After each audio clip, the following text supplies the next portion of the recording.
tournaments. Is this? And that is... Could it be? That is Lurin combo. Wow, Lurin. It's been a while since I've seen Lurin. I actually played Lurin at a GP and did not last very long. It's a pretty complicated combo deck. Uses the enchantment Lurin to go off. It uses Imperial Recruiter, find the combo pieces, Dreamstalker, bounce them. Finally, a Cavern Harpy, which will then rebuy one of the Dreamstalkers, which can rebuy anything you want. The Imperial Recruiter, you can pay a life, bounce the Cavern Harpy, and go off that way, finishing off with a Parasitic Strix, which drains for 2. We're going to see how fast he can combo here. He's really up against the test of Burn, which is typically a turn 4 deck on almost any draw. Yeah. But Martin is going to be in the play here, so he cracks a Verdant Catacombs to start. Now, yeah, Lurin can usually go off around turn 4, and so being on the play is pretty important. So some of the slower combo decks of Legacy? Yes, absolutely. The Lurin deck also has a couple of speed bumps in the form of, Coiling Oracle. So it is possible that he can actually get some life, get an extra turn, and that extra turn could be the difference. All right, so Martin fetches main phase turn 1 so that he can both brainstorm here, and he's playing around a possible Stifle. Turns out his opponent, now he knows exactly what his opponent is on. Yes. So the old Mountain Riftbolt suspend is pretty telling start. Yeah. At that point, you always have to be happy that it's not Goblin Guide. It usually means that he's not... Goblin Guide pretty much is part of the equation of every turn 3 kill of Burn. Yes. So that means Martin knows that he can really, I think at this point, look at his hand and tell himself, all right, I need to win on turn 4. Yep, turn 4 is the latest I can go. Yeah. If he's lucky, he gets a turn 5, but you can't assume it will happen. Right. And so I actually like the aggressive Brainstorm here because he knows that he's going to be on a tight clock. Brainstorm in Lurin is a little different than, in, say, Delver or Shardless Bug, in that you're looking for specific pieces rather than a generalized control plan. And so the aggressive Brainstorm is a lot more common from this deck. Yeah, so, I mean, this is, you see this oftentimes in decks like Sneak and Show or High Tide also, where really what you care about with Brainstorm is that it digs you 3 cards deep and it allows you to replace redundant combo pieces. Exactly. So here we're going to see another fetch, and it looked like a Coiling Oracle is going to come down. Coiling Oracle is a cool little card because not only is it a little speed bump, you get potential for an acceleration, it replaces itself, and it can be used in the combo to draw through your deck. So it's an Elvish Visionary, and it actually is an elf, and a nice Snake Elf Druid. It's sometimes cynic. an Elvish Visionary, sometimes basically a Rampant Growth. Yes. And so in a Lurin, at least in a turn 2 situation, I would assume that you hope you hit a land off it. Yes, and especially with Lurin costing 4 mana, it's if you can hit a Coiling Oracle on hit a land off of your Coiling Oracle, then you can actually go for the turn 3 win. Yeah, so see that's Coiling Oracle to the left. It's originally from Dissension. And here we go. Spin the wheel. Does he get the card or does he get the land? He gets Cavern Harpy. So it's going to be card into his hand. An important combo piece, but you can usually get it later in the chain with your Imperial Recruiters, so not a huge deal to have that. So, yeah, Cavern Harpy, we'll get to that later on. It looks like a card you'd never want to cast. How about for now we'll leave it at, it doesn't really show up until combo time. Right.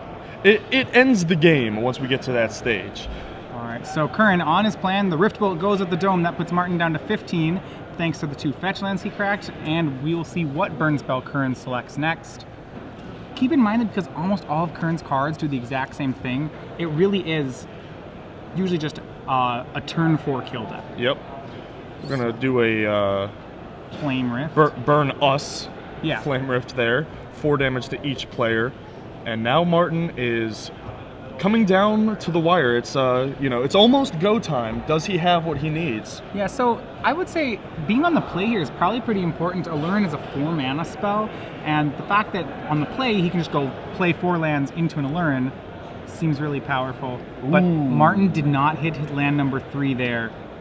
That's going to be huge. Doubly huge, because not only is he still 2 away from a Lurin, but he has an intuition in his hand which would have found the Lurin. So had he had, the 2 lands on time, then this would have been a turn 4 kill. All right, so third land from Curran, still going with the Goldfish. He's put out Sulfuric Vortex. It's one of the most redundant ways to win, but actually one of the more slow ways to win.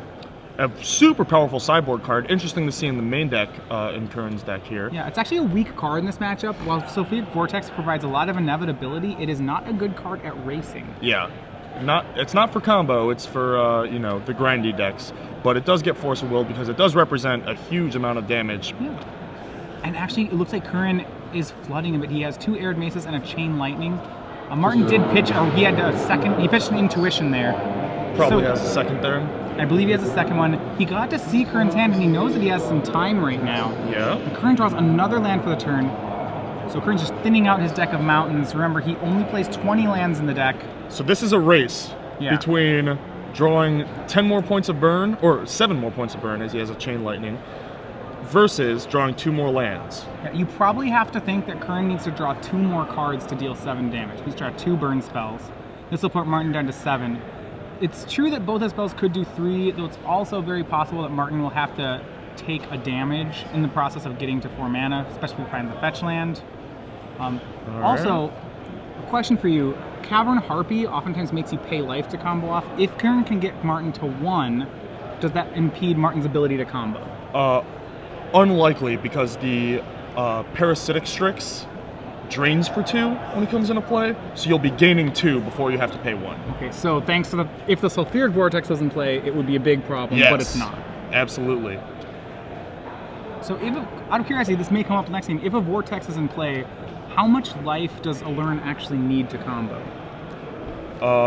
Well... Or is there a number, you know? Is there a hard number, or no? Yeah, you're paying 1 life for every 2 damage past the first 2. So you just can't let Sulfuric Vortex resolve, basically? Basically, yeah. Okay. Unless you can pay, you know, 18 or 8 life or whatever it is. And lands have continued for Curran here. He finally gets a draw. It's going to be Goblin Guide. And there's the Allurn that Martin needs, but still not the land. So Goblin Guide kind of taunting here. Not only does Martin not get to draw a card, but he knows he's not drawing a land this turn. Well, he does get the Allurn, so if he does draw 1 land the turn after, then he can Intuition for a land instead of the Allurn and no longer needs to draw that. So he is 2 turns away, theoretically, from winning. Yeah, right now Martin, though, playing on borrowed time. Burn is currently doing a turn 7 or 8 kill. Another land, got to get that triggered. There we go, a Volrath Stronghold. So his next land is going to have to be green, but if he does indeed have another Intuition, then he can Intuition for 3 green lands, and that will be the game next turn, unless Curran can draw another... Ooh, he's going Coiling Oracle, all right. Just to draw Coiling Oracle. So this deck's just refusing to cough up lands for him. He did have... So he chose to make Coiling Oracle there instead of making that Intuition. The idea is that he's at 5. There are so many cards in Curran's deck that deal 3 damage. He wanted to have that blocker there for Goblin Guide in case Curran drew one. And it paid off. He did. It was a Rift Bolt. Force of Will, not ideal. Not going to be a land, and he knows it. So Martin, with so many turns to hit a land, unable to do so. This will put him to 2. Now he draws the Force of Will, and he's got another Coiling Oracle for another turn of blocking, so it's still coming down to the wire here. Yeah, he can chump block here. Oh, and there's Finally the hits his green land. source. Okay. So if Curran doesn't draw a burn spell here, Martin wins on his next turn. Well, even if he does draw a burn spell, Martin has the Force of Will. You're right. He actually That's game. can maybe win at 1. That should be game. All right, Goblin Guide flips a Force of Will. He's chumped. And Curran's going to go for the kill in Flame Rift, but as he knows Martin drew a Force of Will, does have a blue card. The Intuition that he chose not to cast turns earlier, he's going to untap, and then here we go. All right, so he's going to have to do this whole thing at 1 life. As you said, that's not particularly a problem. So Allurn is an enchantment that once you play it, it lets you cast creatures, is it? Yes, creatures for free. Yeah. Here it is. Creatures under 3 for free with flash. Okay, so, which is a whole lot of his deck. It's an engine that basically combos out thanks to the help of Imperial Recruiter. Right, so here's the combo. He's going to Imperial Recruiter for, Dreamstalker for redundancy, and another Imperial Recruiter. Doesn't really matter since it's all free. But eventually, he's going to be getting a Parasitic Strix. He's then going to cast the Cavern Harpy with the gating trigger on the stack, with the return of blue or black creature on the stack. Right. ability, he's going to respond with the Parasitic Strix. The Parasitic Strix will then come into play. He'll have the black permanent with the Cavern Harpy, which will drain for 2. See, this is the Dreamstalker bouncing the Imperial Recruiter just for more redundancy. Martin's making a ton of creatures here, so all those Imperial Recruiters are cast for free and found each other. Then they found Dreamstalkers, which bounced the Imperial Recruiter and found the other Dreamstalker. And now here comes the actual win con. He's going to play he found Parasitic Strix. Right, so here's the Cavern Harpy, bounce the Dreamstalker, Parasitic Strix. The Cavern Harpy is the black creature, so drain for 2. Yeah, Martin's then going to go up to 3, so he can now activate his Cavern Harpy. Yeah, Parasitic Strix, the win con is the Parasitic Strix plus Cavern Harpy. Yep. Cavern Harpy allows a player, when it enters the battlefield, it bounces a blue creature, in this case Parasitic Strix. Right. So that'll deal 2 damage to Curran, and Martin gains 2 life. Then he uses one of those 2 life he gained to bring back a Cavern Harpy to his hand, and then repeats the process over and over. Until they are dead. Yep. Pretty slick combo. So, pretty cool interactions. Interactions from cards from like across Magic's history, you know? Yeah. It's really fueled by Allurin. I know, if I'm not Allurin though was a strategy before Parasitic Strix, right? Or is that I think there's another combination of small creatures that there was it's another not as kill. good. Yeah, there was another kill. It might have actually just been Infinite Life. Maybe? I'm not sure. Not up on my Allurin history, but the new iteration is a much cleaner, much faster kill. And I think it's cool that, Allurin's a super old card, and then Cavern Harpy is like, from the Middle Ages of Magic, and then Parasitic Strix is a relatively recent card, like 4 years old? From like that? Conflux. Yeah, so pretty neat. Pretty cool to see these cards, cross-generational cards interacting favorably. All right, so Martin does take the first game, as we said there. Really was playing on borrowed time that game. Curran, I think, got all the way up until turn 7 and was unable to assemble a kill. They were both getting so unlucky, it was kind of insane. Yeah. Like, Martin just needed a land, and Curran just needed a burn spell in his burn deck, and it took a while. So, when we look at the sideboard, if Curran knows enough about Allurin, he's going to board in the remainder of his remaining Sulfuric Vortex, as that's a card which really seems like Martin can't combo through unless he has a sideboard card that blows up Sulfuric Vortex. Such as a Harmonic Sliver. Okay, so that's a card that we get out of Martin's deck to deal with a problematic Sulfuric Vortex. Yep. There's also a Peacekeeper and some spot removal that's probably not good enough. Yeah, I would say Harmonic Sliver is the big one. The thing about all these targeted, these tutor targets with the Imperial Recruiter is once the Allurin is in play, you can just get it for free. And, once for every Imperial Recruiter or Dreamstalker that you have, and then if you're actually going off, you can actually get the Cavern Harpy, bounce the Dreamstalker, play the Dreamstalker, get the Imperial Recruiter, and find multiple iterations of whatever card it is that you need. So there's, an Eternal Witness to find if you need it, a Venser in case you need to deal with a problem, some permanent. There's Harmonic Sliver in the sideboard. The sideboard has a bunch of bullets. Kataki War's Wage for artifact decks, Yixla Jailer for graveyard decks, Peacekeeper for attacking decks, Harmonic Sliver for artifacts and enchantments, Lawan Cephalid Empress for Merfolk, and Aethersworn Canonist for combo. Yeah, it's so a lot of 1-ofs in Martin's deck to deal with individual things. Curran's deck is pretty much the same way. He has cards like Fairy Macabre in the deck. For show and tell, he has Ashen Rider, now an upgrade to Angel of Despair.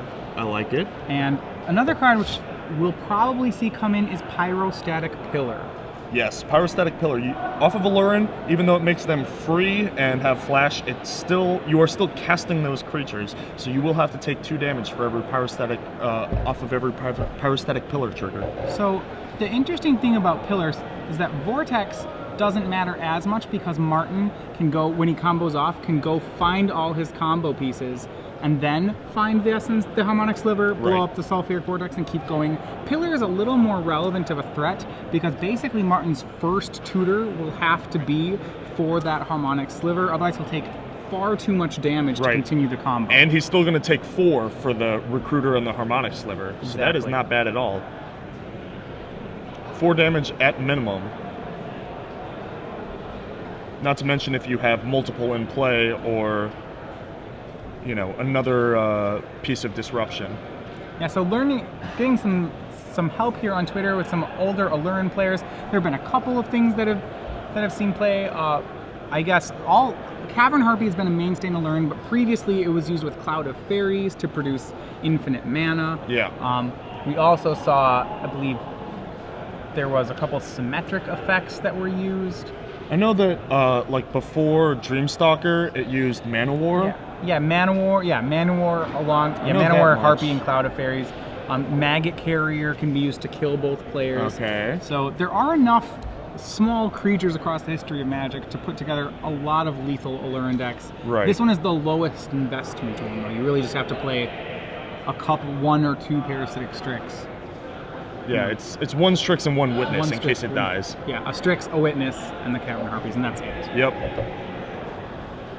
And Dreamstalker is kind of cool because with Mana War targeted, so you would have to play your Mana War and then you target the Imperial Recruiter and they could actually kill the Imperial Recruiter that you target in response, and then you're stuck. But with Dreamstalker, it doesn't target, so your Imperial Recruiters all find each other. So you have a bunch of Imperial Recruiters, you play the Dreamstalker, and then if they kill one of your Imperial Recruiters, you just bounce another one. Right, the trigger says when Dreamstalker enters the battlefield, return a creature you control to its owner's hand, so you don't have to decide which creature it is until the Dreamstalker is done resolving. Exactly. Martin, a veteran from Learn, you saw that's why when he started the chain, went and got a bunch of Imperial Recruiters before doing anything else. Yep. Obviously, it didn't matter, as if Curran had anything, it would have gone to his dome. But it is good to practice like you play. You know, it does come up and it is relevant, so it's good to be mechanically sound in that regard. So because Martin has no life gain in his sideboard, he's going to be on the draw game too. To me, that seems to think that he's a little bit of an underdog right now, because he's not a fast combo deck. Yep, it is certainly possible. I mean, Pyrostatic Pillar, as you said, is likely very high impact here, and Martin with only a couple of answers. So because the Goldfish turn of burn is somewhere between 4 and 5, Martin's around a half turn faster of a kill deck. That's one of the ways that players can look at combo decks as their Goldfish. You know, in a really non-interactive matchup, you just care what your Goldfish turn is. We call it the fundamental turn from Zvi's article of the same name. Clear the land in the fundamental turn. One of the most important pieces of Magic literature ever.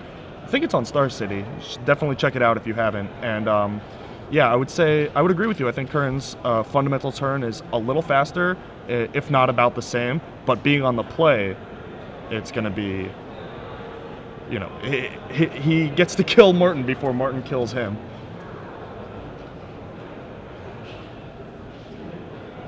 All right, so we're set here. You saw there, Curran, the burn deck is a lot of times at the mercy. I mean, it's really at the mercy of its top decks. We saw he flooded out there game 1. Yep. Had a pretty good keep. You know, there's a lot of just top decking involved in it. Yep. You could be like Adam Prozac and Splash Brainstorms, but without that, that is a take on burn indeed. Yep. So here we go. Moving on. Right, so actually both players here are on a mulligan to 6. That's a fact that probably favors Martin, as going to 6 doesn't really affect his his win turn. He only needs a couple specific cards, not necessarily a critical mass of cards like Curran. Yeah. Curran's like every card is worth a certain number of burn spells. Yep. Which is Philosophy of Fire by Mike Flores, which you can also find on StarCityGames.com. We're doing some Magic history lessons here. I like it. What we do have from Curran here, though, is a card that poses a lot of trouble for Martin. He does have one of those Pyrostatic Pillars in his opener. He's going to slam that down. We got a reader. That is likely to do a lot of damage this game. It will affect pretty much every card in Martin's deck. Oh, never mind. It's going to get Force of Willed, and rightfully so. To. Yes. A landed Pyrostatic Pillar was going to spell doom for Martin, and he correctly identified that and was able to answer it with a Force of Will. Pitching a Coiling Oracle, he's going to fetch a couple times. Fetch lands sting a little against the burn deck. Yeah, the fetch lands do add up in the matchup. So the fact that Martin pitched a Coiling Oracle would suggest that he has perhaps another Coiling Oracle. Yep. Very possible. He's getting basics to play around Price of Progress. Thank you. Good old pop. Price of Progress, yeah, is a 4 in Curran's deck. And, you know, the Aluren deck is technically a 3.5 color deck, so that is a thing. So we will see the Coiling Oracle here. Spin the wheel. Is he going to get the ramp this time? He's going to get an Intuition, which he not does. too bad, not too bad. Yeah, he does have, it looks like, most of the combo in his hand, so Intuition will be able to find that missing piece. He's at a healthy 14 right now. Grim Lavamancer showing up a little late. Flame Rift us. Alright, so that'll put Martin down to 10. Remember, he has about 2 more turns to Rift, but Curran down to 1 card, and as we know it's a mountain, that Pyrostatic Pillar getting countered is pretty important here. Yeah, huge. And Martin thinking about Intuitioning here while Red Elemental Blast isn't a possibility, but he does decide to pass the turn. And the second Grim Lavamancer, never as good as the first one, but it is the draw for Curran here. He may actually offer a trade of Lavamancer for Coiling just to fill up Oracle. the yard. Yeah, it is possible. Looks like he's going to make sure that this one resolves first, but he is going to pass the turn here. An Intuition cast on the end step, and it is going to resolve. So it's going to get 3 recruiters here, as he already has the Aluren and the green land. Yeah, so that should be good enough to win on the untap here. Yep. He's going to get 1 Imperial Recruiter and find another. So it actually, with 1 card in hand and a Grim Lavamancer in play, it is theoretically possible that Curran could break this up. But if Martin goes for it, it will work because he does not have... So if Curran had a kill spell, he could Grim Lavamancer one of the recruiters and then kill spell the other one. Yeah. And then Martin's The Dreamstalker engine wouldn't on. be able to return anything, yeah. So if that's the case, how does Martin play around that? You just have to draw another Dreamstalker, Imperial Recruiter, or... I guess that's it. Eternal Witness probably does it. Yeah, you have a few outs. Venser does not do it. So instead of maybe chaining in 1 turn, you just have to put it together over multiple turns? Yeah, if you can play it safe by doing that, or you can actually go off on end step, so the Lavamancer is locked in. Right. But with 2 Lavamancers, that's less appealing. I think as Martin, you just go for it. We will see what happens here. He fetches for the 4th land, and it looks like he's going to make that Aluren. All right, Aluren is in there. Now let's see if he goes for it. It looks like the only card in his hand, he has a All right. Imperial Recruiter. So this is going to get the last copy of Imperial Recruiter, which is then going to get a Dreamstalker. Right. So at this point, when he gets the Dreamstalker, when this triggers on the stack, he's casting it. He's going to see if he's going to kill everything. Yep. And he does not, and that is a green light for Martin to go ahead. Yep. If Curran had a burn spell there, he could respond to the Dreamstalker with a Grim Lavamancer activation on 1, the Lightning Bolt on the other. The Dreamstalker would only be able to bounce a Coiling Oracle at that point, and yeah, he would have fizzled out. But instead, he has a mountain, and so Martin is free to go off. Now, what's the value of finding the second Dreamstalker? Basically, it's the same thing. It's just like more redundancy for more removal. At this point, it doesn't matter. Like the Dreamstalker not being in your deck doesn't matter, so you might as well just have it in play for extra protection. It's just a matter of like doing things, technically correct, even when it doesn't matter, so that you're in the habit of doing it that way for when it might. Okay. Looks like a small judge intervention here, but I'm pretty sure Martin is handling everything correctly. He played the Dreamstalker, indicated he was bouncing and recasting the Imperial Recruiter. Imperial Recruiter comes back down, he searches once again. All right, just walking it through for the judges, making sure that they understand what's going on. He is going to bounce the Imperial Recruiter one more time. Recast it again. There you go, being a little more clear, putting it all the way to the hand, and then all the way back onto the battlefield. All right, and then here will come the combo again. First will be Cavern Harpy. He's going to pay the life, play Cavern Harpy, bouncing Dreamstalker, bouncing the Imperial Recruiter, getting the Parasitic Strix. Remember that Cavern Harpy can only bounce blue creatures when it enters the battlefield. That's why Dreamstalker's in the deck. He wants to use the Cavern Harpy as an engine to find more things. So the chain is Cavern Harpy bounces Dreamstalker. Dreamstalker is recast, bounces Imperial Recruiter. Imperial Recruiter goes and finds a combo piece. Then if he wants to reset it, he pays a life to the Cavern Harpy and can do the whole chain again. Yep. And the Parasitic Strix, also blue. Once you have those, then the Cavern Harpy, you can actually respond to the trigger, the gating trigger of the Cavern Harpy with the Parasitic Strix, and then return the Parasitic Strix, recast it, so you can actually like gain the life without having to lose the life first. You know, you gain Exactly. 2 before you lose the So you if pay you're- the first one. If you're at 1, you can still You can pull still off go this off. combo. Yep.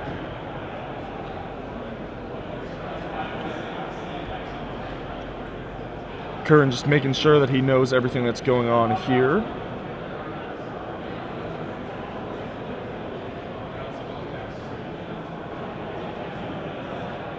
Yep. Right, so now he's going to demonstrate the loop here. He has Parasitic Strix in his hand, and he's going to show how by paying 1 life to Cavern Harpy, he Yep. basically can continue to recast the Parasitic Strix. Putting the Harpy gating trigger onto the stack. Now, gating shortcut for the return a blue or black creature to its owner's hand. Yep. And here comes the Parasitic Strix in response to that trigger. Once again, Curran just making sure that everything is up to snuff here. Yeah, I think Curran is looking for a window to use Grim Lavamancer. The problem is the only card he could really kill with Grim Lavamancer that matters, well, the 2 cards that matter are the Cavern Harpy and the Parasitic Strix. He obviously can't kill the Harpy because Martin can continue to bounce it.